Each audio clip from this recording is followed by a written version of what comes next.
নমস্কার। এই যে আজ যে টপিকটার উপর আমরা কথা বলছি সেটাকে আগে ভালো করে একটু বুঝতে হবে যে কেন আমি বলছি যে বা গুরুরা কেন বলেন যে শুধুমাত্র হারমোনিয়ামেই প্র্যাকটিস বা রেয়াজ করা ঠিক না। তানপুরাতেও রেয়াজ করাটা খুবই গুরুত্বপূর্ণ। তো তার মেন কিছু কিছু কারণ আছে যেটার জন্য হারমোনিয়ামটা একটা টাইমের পর গিয়ে না প্র্যাকটিস করাটা সেটাতে মোটেও ঠিক হয় না। এখন শুরুতেই বলি যে হারমোনিয়ামটা তাদের জন্য ঠিক আছে যারা একদম প্রথম শিক্ষার্থী, গান বাজনা শুরু করছে, মানে আগে কোনোদিনও চর্চাই করেনি, তাদের জন্য হারমোনিয়ামটা ঠিক আছে। কারণ তখন ইন্ডিভিজুয়ালি যে স্বরগুলো সা রে গা মা পা ধা নি সা, প্রত্যেকটার যে সুর আওয়াজ সেটাকে আগে বুঝতে হয়। তো তার জন্য বেস্ট বেস্ট হচ্ছে হারমোনিয়াম। এইবার দেখা যাচ্ছে যে অনেককে আমি দেখছি যে কেউ হয়তো বছরের পর বছর বা 2-4 বছর ধরে শুধুমাত্র হারমোনিয়ামে রেয়াজ করছে, কিন্তু তার গলা সুরে। এরম না যে হারমোনিয়ামে এত বছর প্র্যাকটিস করছে কিন্তু তার গলা বেসুরে, তার গলা কিন্তু সুরেই আছে। কিন্তু সমস্যাটা হয়ে দাঁড়াচ্ছে যদি তাকে বলা হচ্ছে যে হারমোনিয়াম ছেড়ে গাইতে, বা হয়তো কোনো ঘরোয়া অনুষ্ঠান হচ্ছে বা কোনো স্টেজে, ওপেন স্টেজে হয়তো তাকে গান গাইতে বলা হলো, সেটা যে কোনো গানই হোক না কেন, তখন দেখা যাচ্ছে যে সেই একই গানটা হারমোনিয়ামে যতটা সুরে বা যতটা ভালোভাবে প্রেজেন্ট করতে পারছিল, হারমোনিয়াম ছাড়া একদমই ভালোভাবে হচ্ছে না। কিন্তু কেন? কিন্তু সে তো সুরেই গাইছে হারমোনিয়ামে। অর্থাৎ যখন আমি হারমোনিয়ামে প্র্যাকটিস করছি তখন আমার কান বা আমার ব্রেন, মাইন্ড সেইভাবেই হ্যাবিচুয়েটেড হয়ে যাচ্ছে যে আমি যখনই কোনো স্বর বলতে চাইছি, সেটা সা হোক, পা হোক, ওপরে সা হোক, ধা হোক, রে হোক, যে কোনো স্বর, আমার মাইন্ড ওইভাবে চলছে যে আমি ওখানে হারমোনিয়ামটাকে বাজিয়ে নেবো, বাজিয়ে নিয়ে আমি সেই সুরটাকে পেয়ে যাব। অর্থাৎ সুরের যে দখলটা, যে আইডিয়াটা, যে কোন কোন স্বরের আওয়াজ অ্যাকচুয়ালি ফ্রিকোয়েন্সি কেমন হয়, সেইটা আমাদের মাথায় থাকছে না। সুরের প্রতি দখল বা সেন্স যেটাকে বলি সেটা একদমই হচ্ছে না, কারণ আমরা ডিপেন্ড হয়ে যাচ্ছি হারমোনিয়ামের ওপর, যে হারমোনিয়াম আমি বাজাবো তবেই আমি সুরে গাইতে পারবো। অর্থাৎ সুরেলা আমি ততক্ষণ যতক্ষণ আমার সাথে বা আমার সামনে হারমোনিয়াম আছে, ততক্ষণ আমি সুরেলা। যাই আমার থেকে হারমোনিয়াম কেউ নিয়ে নিল বা হারমোনিয়াম যদি আমার সামনে না থাকে, আমি মোটেও সুরে গাইতে পারবো না, কারণ সেখানে কনফিডেন্টের অভাব চলে আসে। তো এই মতো অবস্থায় হারমোনিয়ামে তত টাইম অবধি প্র্যাকটিস করো যতক্ষণ না অবধি তোমরা বুঝতে পারছো যে তোমাদের যে সুরের যে সেন্সটা আছে, যে সা রে গা মা পা ধা নি সা, যতক্ষণ না তোমরা আইডিয়াটা পাচ্ছ যে ইন্ডিভিজুয়ালি সুরটা বা সাউন্ড শুনতে কেমন লাগে প্রত্যেকটা স্বর, ততক্ষণ অবধি তোমরা হারমোনিয়ামে করছো, ঠিক আছে। কিন্তু সাথে সাথে আমি বলবো একই জিনিসটা হারমোনিয়াম ছেড়ে তানপুরাতে প্র্যাকটিস করো। এইবার এখানে একটা প্রশ্ন আসতে পারে যে যাদের কাছে তানপুরা নেই তারা কিভাবে করবে। সকলের কাছে যে স্টেজ 1 বা ডে 1 থেকে যে তানপুরা থাকবে এরম নয়। তো সেই অবস্থায় তোমরা একটা কাজ করতে পারো, যার যে পিচটা হবে সেইখানে তোমরা সা, গা, পা, গাটা শুদ্ধ গা অবশ্যই, অর্থাৎ মেজর স্কেল, সা, গা, পা, এই তিনটে স্বরকে প্রেস করে থেকে বা বাজিয়ে রেখে একই জিনিসটা করে দেখো যে তোমরা সুরে বলতে পারছো কিনা। ঠিক আছে। তো এক এক হচ্ছে কি, প্রথম আর যেটা সব থেকে বেশি ইম্পর্টেন্ট সেটা হচ্ছে সুরের দখল আসে না হারমোনিয়ামেই যদি আমি বারবার অভ্যাস করছি তো বা রেয়াজ করছি তো বছরের পর বছর। 2 নম্বর, মনোযোগটা যেটা বা কনসেন্ট্রেশন যেটাকে বলি, কনসেন্ট্রেট করা, সেটা নষ্ট হয়ে যায়, মনোযোগটা নষ্ট হয়ে যায়। কিভাবে? কারণ আমি হয়তো কোনো গান গাইছি, আমাকে তো তার সাথে সাথে খেয়াল রাখতে হচ্ছে এইদিকেও যে আমার যে রিড বা যেটা আমি বাজাচ্ছি হারমোনিয়ামে সেটা প্রপার হচ্ছে তো, ভুল হয়ে যাচ্ছে না তো, বা অন্য স্বর লাগাতে গিয়ে অন্য স্বর আমি লাগিয়ে ফেলছি না তো, বাজিয়ে ফেলছি না তো। তো কিছুটা হলো আমাকে কনসেন্ট্রেট ওই দিকেও করতে হচ্ছে। তো এতে কি হচ্ছে, প্রপার যে গানটার অ্যাকচুয়াল যে ফিল সেটা আমি দিতে গিয়েও দিতে পারছি না, কারণ আমাকে 5% হলেও আমাকে হারমোনিয়ামের দিকে নজর দিতে হচ্ছে। তো এক হলো কি, সুরের দখল হচ্ছে না। 2 নম্বর হচ্ছে যে মনোযোগ, কনসেন্ট্রেশন, সেটা ব্রেক হচ্ছে। ঠিক আছে। 3 নম্বর, এইবার এই জিনিসটা আমি যার উপর একটা ভিডিও আমি বানিয়েছিলাম, তো সেটা হচ্ছে হারমোনিয়ামটা আমার প্রপার পিচে আছে কিনা সেটা অবশ্যই যাচাই করে নেওয়া, ঠিক আছে।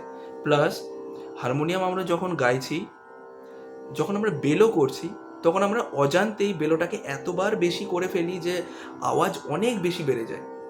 এবার আমরা অজান্তেই ওই যে বেশি আওয়াজটা হয়ে গেল, তার উপরে আমরা আমাদের গলাটাকে রাখি, ভোকালটাকে রাখি, যার জন্য কি হচ্ছে, যে নর্মাল যে সাউন্ডটা অ্যাকচুয়ালি হওয়ার কথা ছিল সেই জায়গা থেকে সরে গিয়ে অতিরিক্ত আওয়াজ আমরা দিয়ে ফেলছি, কারণ আমাদেরকে হারমোনিয়ামের আওয়াজের ওপরে আমাদের গলার আওয়াজটাকে বসাতে হচ্ছে। তাতে কি হচ্ছে, গলা ক্র্যাক হয়ে যাচ্ছে বা গলায় পেন ফিল হয় অনেক সময়। অনেকেই বলে যে আমি তো ভালোভাবে ডেলি প্র্যাকটিস করছি, হারমোনিয়ামে প্র্যাকটিস করছি, কিন্তু আমার গলায় লেগে যাচ্ছে।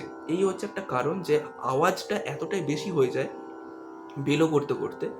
তো সেই আওয়াজের ওপর গিয়ে আমাদেরকে নিজেদের যে ভয়েসটা আছে সেটাকে রাখতে হয়, যার জন্য অজান্তেই একটা প্রেশার ক্রিয়েট হয়ে যায় গলার ওপর।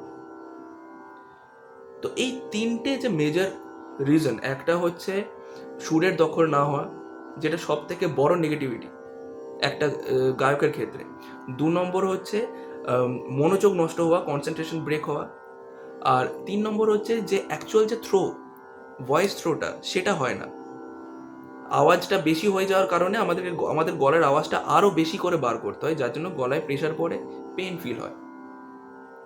এইবার কেন গুরুরা, তোমরা যে ঘরানাতেই চলে যাও না কেন, প্রত্যেকটা জায়গায় গুরুরা দেখবে কেউ হারমোনিয়াম নিয়ে কাউকে প্র্যাকটিস করাচ্ছে না। যারা একটু সিনিয়র অর্থাৎ সুরের যে নলেজটা হয়ে গেছে, তাদেরকে হারমোনিয়াম ছেড়ে তানপুরাতে শিফট করাচ্ছে। কারণ তানপুরা হচ্ছে এমনই একটা বাদ্যযন্ত্র যে যেখানে তুমি সব নোটেশন পাচ্ছ না, সারে গামা পাদা নিসা প্রত্যেকটা স্বরকে তুমি পাচ্ছ না, তোমাকে সেখানে ভেবে আইডিয়া করে প্রত্যেকটা সুর মিলিয়ে করতে হচ্ছে। এখন যেমন এখানে একটু তানপুরার আওয়াজটা আমি বাড়াচ্ছি, এই যে তানপুরাটা বাজছে, কেউ কেউ যদি বিগত 5-6 বছর ধরে শুধু হারমোনিয়ামেই অভ্যাস করে গেছে, তাকে হঠাৎ করে সামান্য বলবে যে পা এখানে বাজছে, কিন্তু পা বলতে বলবে, পারবে না। যদি মেলাতেও পারে, সেটা হয়তো কনফিডেন্টের সাথে হচ্ছে না, তাকে হয়তো অনেকক্ষণ ভাবতে হচ্ছে যে পা পা পা, এইভাবে প্রপার পাতে না গিয়ে অন্য একটা স্বরের সাহায্য নিয়ে গিয়ে হয়তো পাটা বলছে। ডাইরেক্ট তাকে পা পা রে নি ডাইরেক্ট এইভাবে বলতে বলো, সে পারবে না, কারণ তার সে সুর সম্পর্কে সে আইডিয়াটা নেই। এখন যদি তার অপোজিট সাইডে এমন একজনকে বসানো হলো, যে আমি ধরে নিচ্ছি 6 বছর ধরে সে গান বাজনা করছে, কিন্তু তানপুরাতে করছে, প্রথম 1-2 বছর সে হারমোনিয়ামে করছে, তারপর নিজেকে তানপুরার সাথে অভ্যস্ত করে নিয়েছে, তো তার যে সুরের দখল হবে, যে সেন্স হবে, সেইটা যিনি প্রায় বছরের পর বছর ধরে শুধু হারমোনিয়ামেই প্র্যাকটিস করে গেছে, অনেক অনেক আলাদা হয়ে যাবে, সম্ভব না, পারফরমেন্স আলাদা হয়ে যাবে, ঠিক আছে। আর সব থেকে বড় যেটা হবে ডিফারেন্স, গান। হারমোনিয়ামে প্র্যাকটিস করে কোনোদিনও কারোর গান তৈরি হয় না, অর্থাৎ কারোর গলাটা কতটা পিচে হচ্ছে, আমি যদি কোনো স্বর বলছি সেটা আমার অ্যাকচুয়াল সুরে হচ্ছে কি কম হচ্ছে, কি কম হলে কতটা কম হচ্ছে, কি বেশি হচ্ছে, আর বেশি হলে কতটা বেশি হচ্ছে, সেটা হারমোনিয়ামে সম্ভব না বোঝা। সেটার জন্য কান তৈরি হওয়া দরকার, যেটা একমাত্র তানপুরাতেই হয়। আর একটা বড় ব্যাপার, যে জোয়ারি, গলায় যে জোয়ারিটা, অনেকে বলি না কি মিষ্টি লাগছে, আওয়াজটা বেশ গম গম করছে, জোয়ারি ব্যাপারটা, এটা শুধুমাত্র তানপুরাতে প্র্যাকটিস করলেই সম্ভব। হারমোনিয়ামে প্র্যাকটিস করে কখনো গলায় জোয়ারি বসে না। তানপুরায় যখন পা সা একত্রে বাজানো হয়, একসাথে বাজে, তখন থেকে যে গায়ের যে জোয়ারিটা সৃষ্টি হয়, সেটা গলায় অটোমেটিক্যালি বসে যায় যত প্র্যাকটিস করা হবে তানপুরাতে, যেটা হারমোনিয়ামে কখনো কোনোভাবেই সম্ভব না। এই জন্য গুরুরা বলে যে তানপুরার চাকর হও এবং সুরের মালিক হও। খুব খুব গুরুত্বপূর্ণ একটা কথা, তানপুরার চাকর হও এবং সুরের মালিক হও, কারণ যত তানপুরাতে অভ্যাস করবে তত তোমার কান ভালো করে তৈরি হবে। যত ম্যানুয়াল তানপুরাতে, শুধু তানপুরা মানে কি শুধু ইলেকট্রনিক্স তানপুরাতে করলে হবে না, ম্যানুয়াল তানপুরায় করতে হবে, কারণ ইলেকট্রনিক্স তানপুরাকে টিউন করতে লাগে না। আমি যে কোনো পিচ চেঞ্জ করে দিতে পারবো ইজিলি, কিন্তু ম্যানুয়ালে সেটা না। ম্যানুয়ালে আমাকে আগে ভালো করে কানে শুনে মিলিয়ে প্রত্যেকটা স্বরকে বাঁধতে হবে, তবে গিয়ে আমার কানটা তৈরি হচ্ছে, যেটা না হারমোনিয়ামে সম্ভব, না ইলেকট্রনিক্স তানপুরাতে সম্ভব।